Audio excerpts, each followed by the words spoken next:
Is your concept of God growing? When I was young, I went to a Catholic school in Connecticut, and religion class was the first subject we studied every day. Our school was next door to the church and kitty corner to the rectory where the priests lived. Our playground was the church parking lot.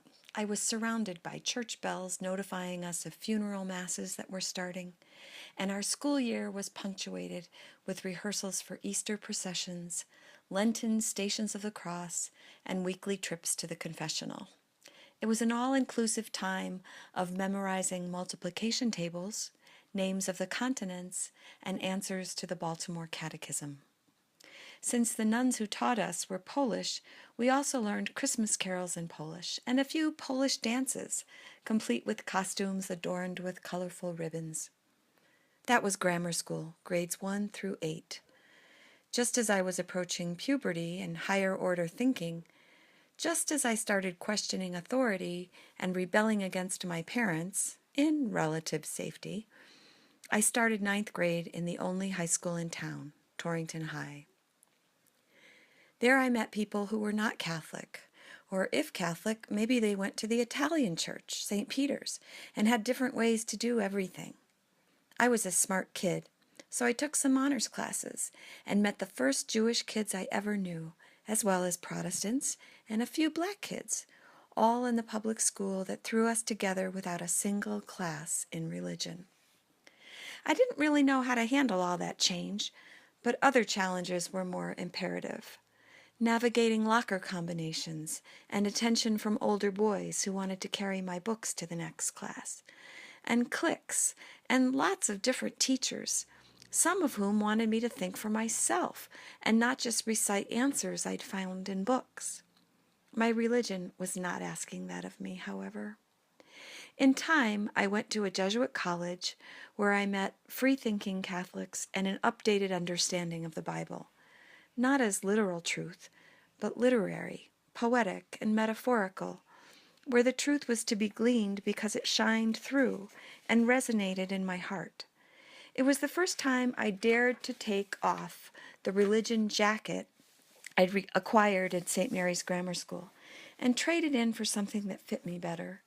It would not be the last. Our spirits are constantly informing us, leading us in creative and life-giving ways to grapple with the difficulties in our lives and help us live through them, emerging with deeper experience of the mystery that is life here on this planet. In the 60-plus years of my life, I have lived through the deaths of my parents, separation and divorce, loss of friends and mentors over the years. Things happen that are not easily explained or understood. Over those years, the early lessons of my religion needed to be re-examined and questioned. What is mortal sin anyway? Do I really believe in eternal damnation for committing such a sin? In my day, missing Mass on Sunday was a mortal sin. So was murder. So was adultery. Others were venial, considered less weighty in God's eyes. Did God really look at me the way I believed he did when I was 10? Did God really judge me as harshly as Sister Brunona did? Knowing some of the sins of my relatives, where did I think they went after they died? The container holding my religious teachings was too small for me now. So was my understanding of God that had carried me through those early years. My understanding, my concept of God needed to get larger. I believe today it will always get larger if I am truly on the path that I was born to walk. Over time, I had to seek some health in coming to terms with my own life, with the hurts I had inflicted and the harm that I had done. I also had to come to peace with things that might never be resolved between me and others. I had to learn what forgiveness really looks like and feels like, and I could not come to these understandings by myself in the confusion of my own mind. I was fortunate to find mentors who would help me, books that enlightened me and gave me hope, and always for me there was music to touch my heart and my soul. I had to speak of these things, and I needed to be listened to.